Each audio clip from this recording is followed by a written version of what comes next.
gini, dalam beragama itu kita tidak boleh berlebih-lebihan. Kalau di pesantren itu diajarkan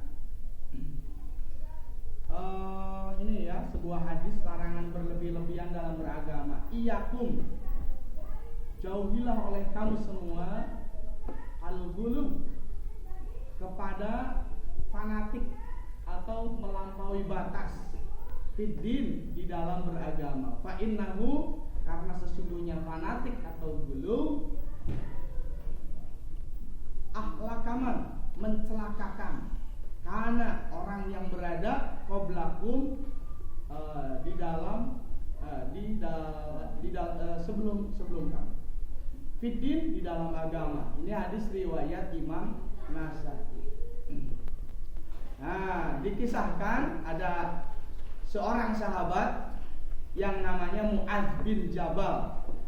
Siapa sahabatnya? Mu'adz bin Jabal. Ini sedang melaksanakan sholat berjamaah bersama para sahabat. Sahabat Mu'adz bin Jabal ini membaca surat Al-Fatihah ketika jadi imamnya. Kemudian rakaat pertama membaca surat An-Nisa. Surat An-Nisa panjang apa pendek? Panjang ya. Kemudian rakaat kedua membaca surat Al-Baqarah. Panjang apa pendek? Panjang ya. Itu makmumnya terlalu lama apa terlalu cepat? Lama ya. Akhirnya makmumnya, ada salah satu makmum dari sahabat, ada yang minggat. Ada yang minggat. Setelah selesai berjamaah, Mu'adz bin Jabal tahu ada makmumnya dari para sahabat yang minggat. Marahlah Pak Kiai Mu'adz bin Jabal tersebut. Sehubungan takut dimarahin, sahabat tadi ini langsung curhat ke Kanjeng Nabi. Saking takutnya sahabat tadi mencari perlindungan suaka kepada Kanjeng Nabi. Kalau zaman sekarang mungkin dijapri ya Kanjeng Nabinya ya, lewat WhatsApp. Halo, halo, ya Nabi, ya Kanjeng Nabi, saya ketakutan sama sahabat Mu'adz bin Jabal, Pak Kiai Mu'adz. Saya tuh bukannya nggak mau sholat jamaah sama Pak Kiai Mu'adz. Terus kenapa ya Mu'adz? Terus kenapa wahai sahabat? Kata Nabi. Ya begini Rasul. Masa setelah baca Fatihah suratnya surat An-Nisa? Masa setelah Fatihah bacanya suratnya surat Al-Baqarah? Kan kelamaan Kanjeng Nabi. Lalu dipanggillah sahabat Mu'adz bin Jabal oleh Kanjeng Nabi. Lalu Nabi bertanya kepada sahabat Mu'adz bin Jabal, "Ya Mu'adz, apa benar yang dikatakan oleh sahabat ini setelah Fatihah kamu membaca surat Al-Baqarah sama surat An-Nisa?" Kemudian sahabat Mu'adz bin Jabal mengatakan, "Ya, betul ya Rasul." Kemudian Rasul marah setelah itu. Kemudian Anas bin Malik menyatakan bahwasanya saya belum pernah melihat marahnya Rasul kepada Mu'adz bin Jabal. Matanya terbelalak sambil berkata, Anta munafir ya Mu'adz. Kamu penyebab orang ini lalai dalam beragama wahai Mu'adz. Orang ini gak mau jamaah gara-gara kamu. Gara-gara kamu membaca surat yang panjang. Kemudian orang ini gak mau berjamaah karena engkau membaca surat terlalu panjang di dalam sholat. Kenapa engkau tidak membaca surat Asy-Syams, Ad-Duha, Al-Lail, atau kayak orang-orang NU lah gitu. Yuk baca kulhu ya. Di sini berdasarkan hadis tadi bahwa Rasulullah pun mengajarkan kepada kita untuk beragama secara apa? Secara sederhana. Orang mah ya kita mah boroni seperti itu ya sholatnya juga. Awas nih, kelas 5 masih banyak yang tinggalan ya ini. Awas nih sholatnya yang 5 waktunya ya. Yang 5 waktunya dijaga ya. Para sahabat mah seperti itu ya. Gak mau sholat berjamaah gara-gara suratnya panjang. Kita mah bukan masalah suratnya panjang-panjang, gak mau aja sholatnya ya. Belajar ya. Belajar sholat 5 waktu sayang ya. Siap? Kalau kita sholatnya 5 waktu, setiap hari, setiap saat berwudu, dekat dengan air wudu, dekat dengan musola, Bapak yakin kamu akan menjadi pribadi yang sukses. Amin ya Rabbal alamin. Nah, kalau kita mah kebalikannya. Kalau jadi imam biasanya surat yang dibaca apa? Halo. Kalau kita sholat sendirian yang dibaca suratnya apa? Qul huwallahu ahad. Ya, betul ya? Yang pendek-pendek aja Pak, capek. Ya. Suratnya Qul huwallahu ya. Hadis riwayat Imam Bukhari, Nabi mengutus sahabat untuk menjadi imam di Masjid Quba.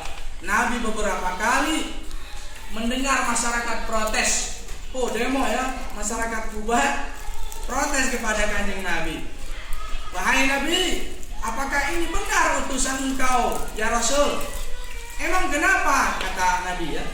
Setiap baca surat setelah Fatihah, baca suratnya Al-Ikhlas lagi.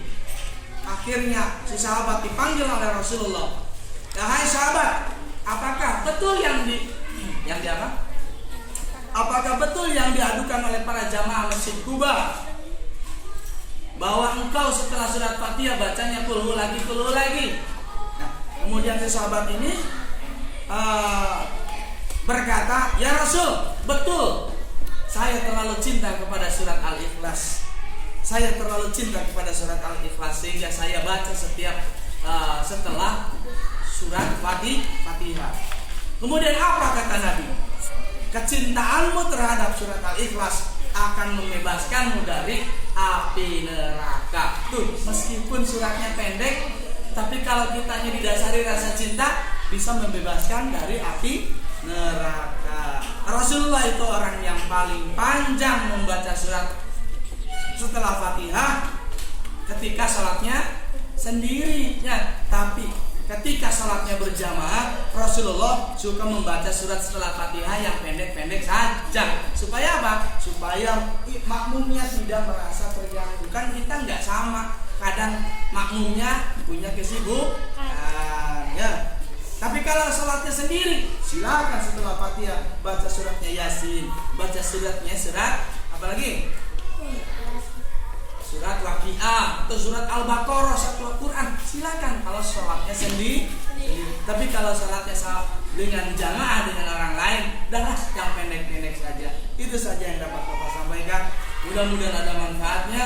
Kurang lebihnya mohon maaf. Ada yang ditanyakan? Gak ada. Silakan mau bertanya, silakan. Ayo. Maaf nih suaranya kayak gini. Udah? Ada yang ditanyakan tentang sholat?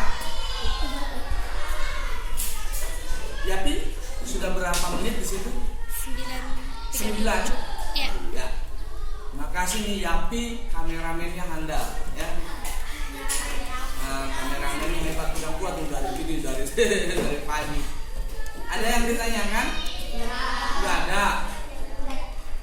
Kita kalau sholatnya awas nih, serius nih, jangan sampai kayak yang diceritakan dulu Dani ya. Iya. Lagi ruku kalah rukut ya. Orang yang di pinggirnya, kamu batal tau.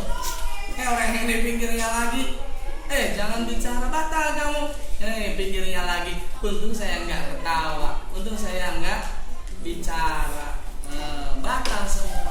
Asing, sudah kelas 5, kamu sedikit lagi mendekati masa balik. Apa itu balik? Gede ya. Biasanya suaranya yang tadinya kecil jadi gede. Ya. Ciri balik apa? Ciri balik keluar air mani, mimpi basah. Itu privasi ya. Kita nggak usah ngaku, Pak saya sudah, nggak usah. Yang penting sadar sendiri kalau sudah mimpi basah, kalau sudah keluar air mani wajib mandi wajib mandi junub. Niatnya apa enggak? Enggak. Yuk baca bareng-bareng. Bismillahirrahmanirrahim. Bareng. Bismillahirrahmanirrahim. Nawaitul ghusla. Ilmu hadasil akbari Anjami'il badani. Ardalillahi ta'ala. Niat saya mandi. Sudah.